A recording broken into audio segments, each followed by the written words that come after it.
spring comes closer and closer this year, I thought it was a perfect time to get my vest out and show everybody what I take into the woods when I go out west to Kansas turkey hunting, or even back here in Maryland and Pennsylvania turkey hunting. So I got this vest for my dad a couple years ago. It's a mossy oak vest. It's an older style vest. It's pretty bulky, but it carries everything that I need. And so I just want to show you guys what I have in it, how I use it, and let's get right into it.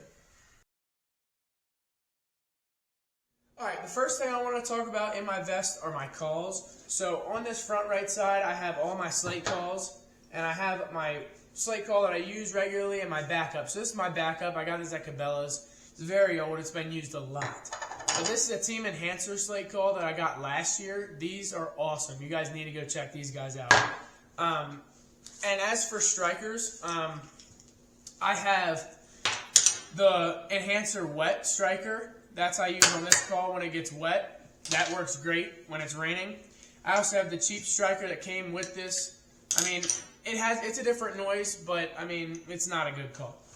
And I also got this corn cob one from Team Enhancer too.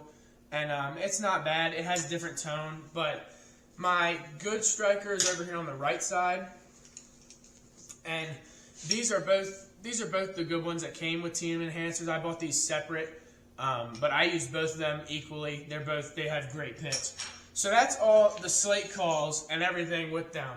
So on the insides, I have, over here on the left side, I have my gobble call, which, I mean, I've had this for a couple years. I got it from my dad. He has an extra, but these, I mean, I use this for mainly locating turkeys, but out west, I also, when we're hunting public land turkeys, I use these more just because turkeys get hung up a lot and they don't like to gobble. And this kind of gives them as if there was another bird there, and they usually do come into that. But as my diaphragm calls, I have about every cut you can think of in these two. These are kind of all my backups, just what I'm feeling that day. And then my main diaphragm call is the Tipton Creek Red Death. It's like a bat wing mixed with a V-cut. It sounds good. It's real raspy. Use that one all the time. I got that one last year too. So that is every call that I have in my bag. I mean, I'm missing a box call, but I mean, I haven't really found a use when I need a box call this early, but I will be getting one in the future. Alright, the next thing I want to talk about is my decoys that I run. So for the hen, I always run a Thunder Chick flex tone decoy. And, you know, for here in PA, the season comes in late. So usually all you want to throw out there is a single hen, either laying down or even just a lookout hen. And these hens have worked perfect. They're only $40 at Walmart. They're real cheap, real easy to use. Now for Kansas, when we go out there, it's earlier, so you can use a male decoy. And I got this last year. It's the Fergie Boy foldable longbeard decoy. So it's 2D, so each of these are separate, and it just folds right up. And it's easy to use. It really is easy to store, and it's a lot easier to carry around. But then it also comes with a plastic head, and I painted this by myself to make it look a little more realistic. I think it turned out pretty good. But those are all the decoys I run. I don't really run a lot, but it all depends on my scenario.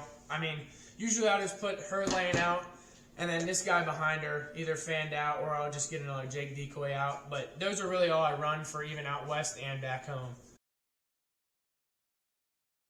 Alright, the last thing that I have is my accessories. So these are just stuff that I didn't really have a title or a reason to put a title to.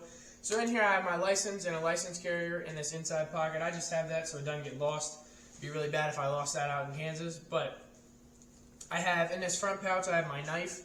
And I mean, I always carry a knife with me in the woods, turkey hunting or deer hunting. It's just always useful to have. I also have my camo face mask. I usually don't put this stuff on until I get into the woods, so that's why I have it in this vest.